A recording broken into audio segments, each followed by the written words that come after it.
Hey, it's Liberty, and today I'm going to be talking about the best books to read in autumn and my personal Autumn TBR for this year. I'm definitely a summer girl, but I do love autumn. You know, the sun is still out, but it's chilly and, perfect excuse to get cozy and read a book. I would like to know what your autumn reads are, so do let me know.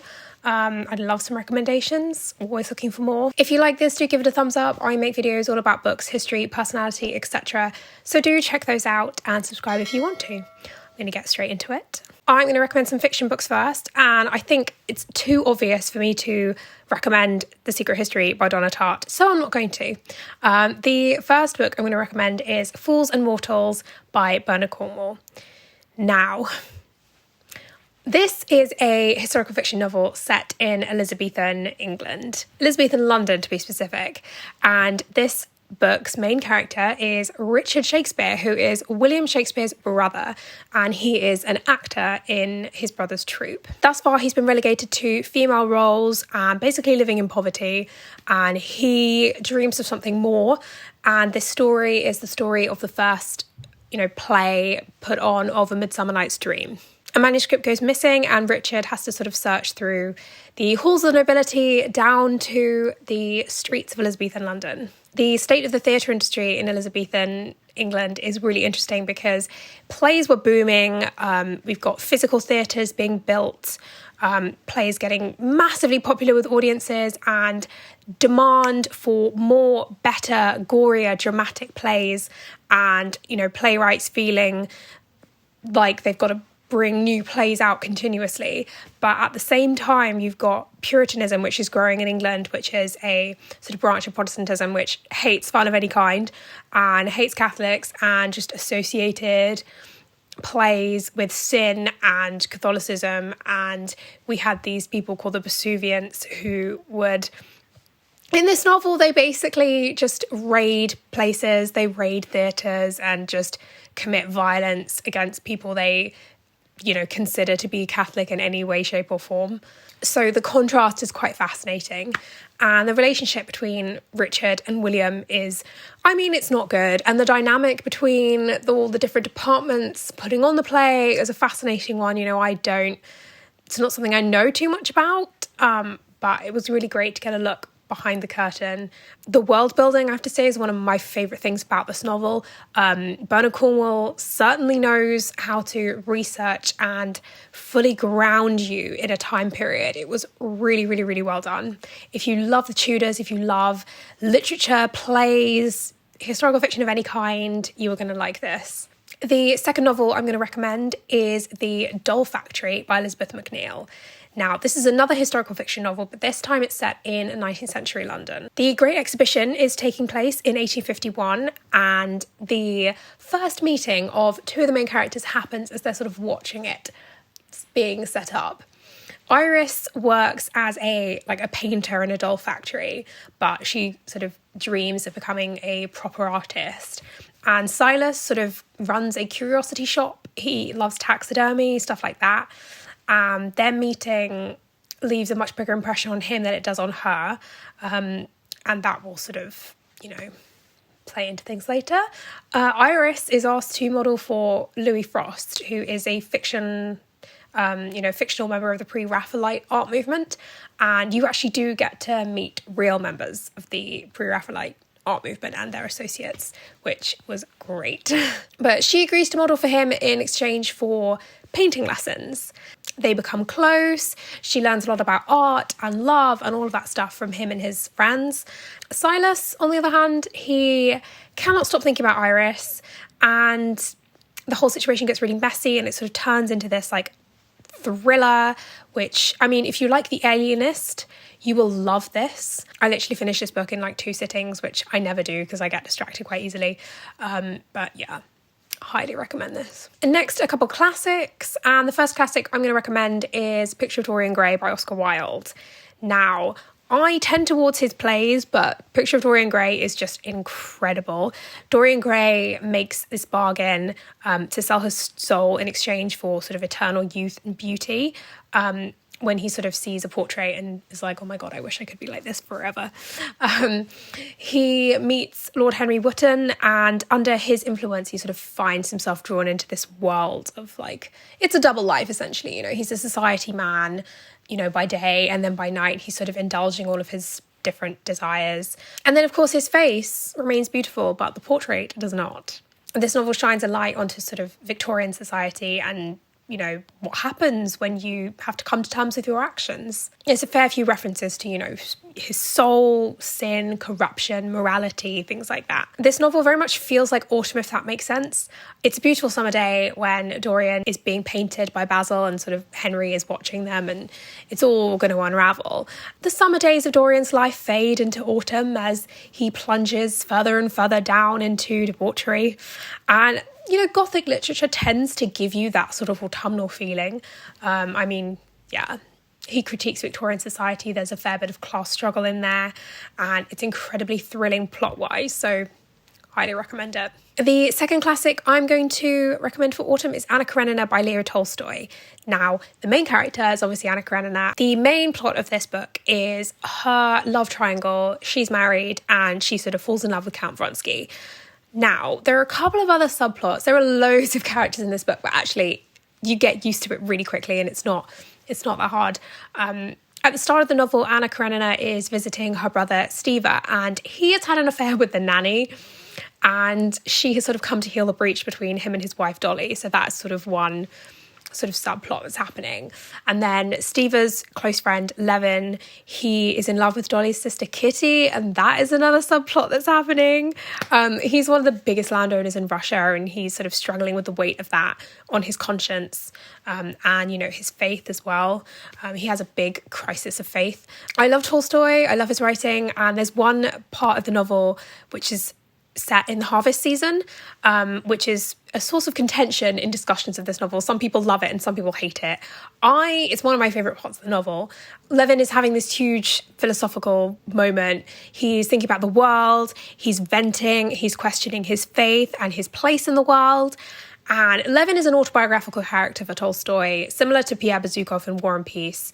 You know, you get to see Tolstoy's views and his fears and worries through that character.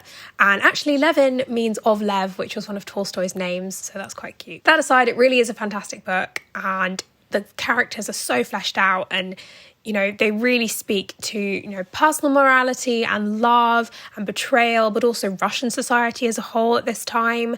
And it's considered to be one of the best novels ever written, and I wholeheartedly agree. I love it. I think it's fantastic. And if you haven't read it yet, look, it may seem daunting, but actually Tolstoy wrote for the everyman.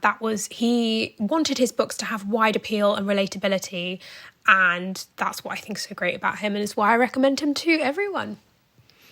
Okay, I'm going to move on to some sci-fi fantasy recommendations now.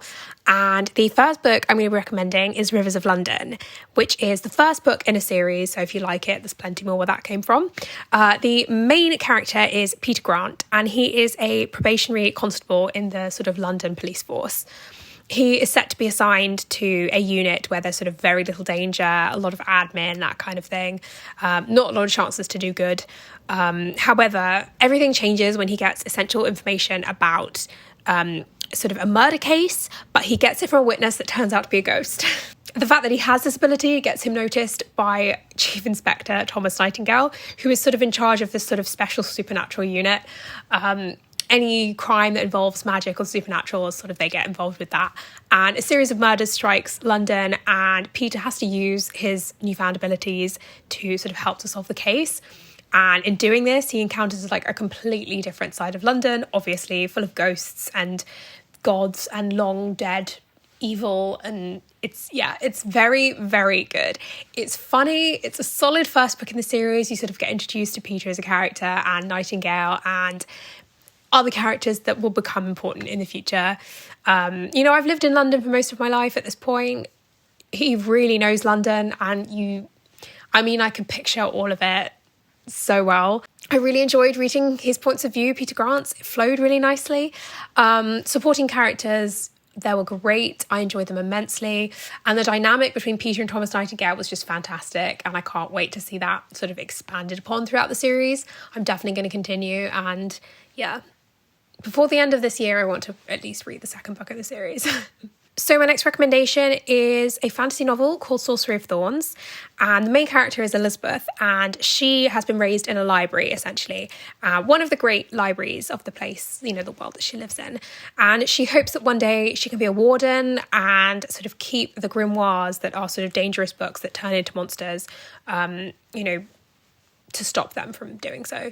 And she's been raised to believe that, magic is evil, sorcerers are evil, and then she meets one. The library's most dangerous grimoire is released and she gets blamed for it, and she sort of is forced into this alliance with a sorcerer called Nathaniel Thorne, and she, takes us, she has to be investigated in the capital. It's a whole thing.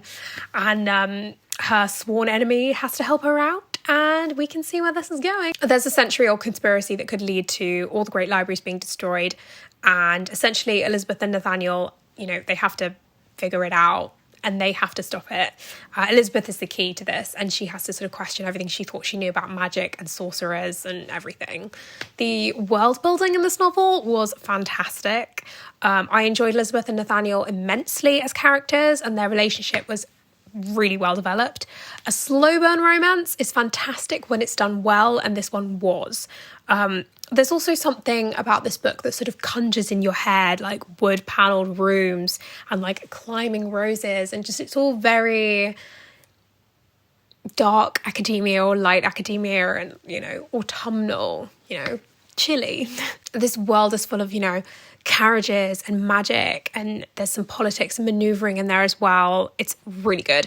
Not to mention that the plot is really well done too. Honestly, this is the one where I wish we could go back into this world and get more stories, but yeah, highly recommended from me. I have a YA section, and the first book in this is The Lie Tree, and it is a YA fantasy set in Victorian England, and it centres around Faith, who is 14 years old, which is, awkward age. She's not a child, she's not an adult, she's in this weird in-between place. Her father is a sort of archaeologist, and the family moves to this small island where, he can work on an excavation. And at first they're welcomed by people. Her father's also in the church. But then rumours fly about her father's possible, fraud. And when he turns up dead, Faith is sort of determined to figure out what happened, even though it's been ruled as a suicide. She becomes fascinated with this tree that's in her father's notes, and which is where the Lie Tree comes in. This novel is a Victorian murder mystery, and it is sort of a look into the plight of women in Victorian England, and, a novel all about lies and truth. It is so much in one. This is an era which is fascinating in terms of there's lots of scientific advancements, and this is post Darwin's Origin of the Species, I think. And Faith is obviously an aspiring natural scientist, but at a time where she had no hope of actually being one properly. And there was constant fighting between, people who saw science and religion as in opposition with each other. And, lots of debates being had. Faith has to navigate all of that in this world, and she's just trying to find her place and what she wants to do. It's one of those YA books that is just incredible and also has an adult cover because people of all ages have just gravitated towards this. My second YA recommendation is Fangirl. And I read this book years ago, but it left such a huge impression on me. It's one of those right books at the right time kind of things. And Kath is the main character of this novel, and she has sought refuge in fandom, which is sort of with things being turbulent in her life. She especially is obsessed with these books called Simon Snow, which is essentially like fictionalized Harry Potter. Kath and her twin sister Ren, they sort of used to, really dive into fandom and forums and Tumblr essentially. And they dressed up for every film premiere. They went and, waited in line to buy the new books, all of that stuff that no doubt people did with Harry Potter. Now they are 18 and Ren has moved away from the fandom life, but Kath is still very much in it. They're both off to the same college, except Ren has made it clear to Kath that she wants to sort of have her own life now. She doesn't want to room with her. She wants to sort of have different social circles. Kath has got to figure out how she is going to find her place on her own, outside of her comfort zone, you know, live an independent life from her twin, and she suffers the most out of the two of them, for sure. There's a love interest. He's the cutest. They are the cutest. Kath creates some great friendships. And as a writer, because she is a writer, she struggles with the fact that her creative writing professor thinks that fan fiction is like the lowest form of art, which I would say it's definitely not. I mean, fan fiction is great. It is, you know, a great start for people, and also can create such emotional resonance that you cannot dismiss it at all. You know, it's starting university or college because it's American. You know, it's heartwarming, and, you know, academic related things. It always makes me feel like autumn, you know? Even if you're not currently at this stage in your life, I feel like Kath is going things that we can all relate to. The second half of this video is going to be me talking about my Autumn TBR for this year. And the first book is Possession. And this is a Booker Prize winner. And I feel like every time I go into a bookshop, I want to pick this up. And during my time as a bookseller, I kept seeing it. It had a beautiful front cover and really wanted to pick it up. In fact, I think this book got its popularity because booksellers were recommending it. So, you know, fingers crossed. It's apparently a sort of intellectual mystery and a romance all in one, which sounds great.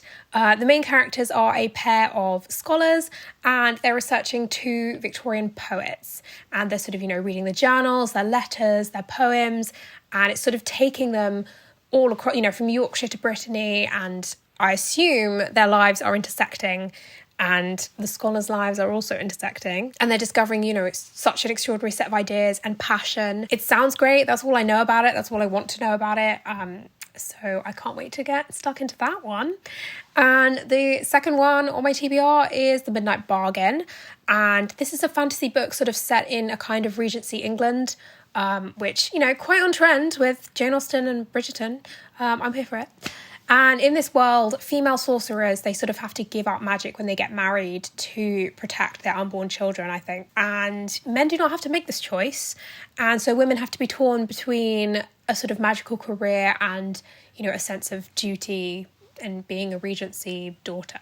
The main character is Beatrice, and she's a sorcerer who practices magic in secret, and she is terrified of the day where she's going to have to choose being a dutiful daughter and give up her magic because her family is in severe debt, but her parents are insisting that she take part in bargaining season, which is exactly what it sounds like. Essentially, all the young men and women of a certain age and rank are just negotiating the best marriages. Sounds really weird, but, you know, not that different from what actually used to happen. Beatrice finds the key to becoming a magus, but it gets snatched from her reach, and her allies in the search makes her sort of potential, you know, becoming a magus seem more and more further away. So I'm assuming there's some romantic tension there with one of her allies. Yeah, she has to choose between her magical career and actually being with someone that she actually loves. So that is a much better conundrum than duty versus passion, because that can feel quite inevitable, and it should be quite inevitable. So either choice is going to be devastating for her because she's going to be tortured her whole life by sort of the road not taken. And this sounds right up my street. Fantasy plus historical fiction. I'm here for it. I'm excited. And the final book on my September TBR is a YA rom-com, and the main character is Mary Porter Malcolm, and she is obsessed with 19th century literature, and honestly, same. She has to change schools, and she basically only knows two people that are going to this new school, and they shun her on the first day. And so she finds herself, you know, having to make friends, and her knowledge, and she sort of harvests life lessons and romantic advice from the novels that she reads, and she uses it one day to save this girl from making a terrible mistake and getting involved with a Vronsky. And so she finds herself with a sort of new circle of friends, and they get together and write this sort of scoundrel survival guide, which is like an online blog they make up to sort of save people from walking male red flags. She's got all her archetypes from literature. She thinks she's got everything figured out. Of course, she ends up struggling to take her own advice. And that makes her question her whole system that she set up for herself. And good, because it's a weird system. I'm currently reading to this as an audiobook, and I'm enjoying it so far. She likes The Tenant of Wildfell Hall, so That's a green flag. So that was my autumn book recommendations and TBR. Thank you for watching. I've not done that many videos over summer. I was in a bunch of reading slumps and work, and I was ill for a lot of August and September. I don't know if it's a season change thing. Yeah. Anyway, if you like this, do give it a thumbs up, and I make all sorts of videos about books, history, personality, etc. So do subscribe if you want to, and do let me know what your favourite autumn reads are and one book that you're excited to read in this autumn. I'd love to know. I love recommendations always. Happy reading.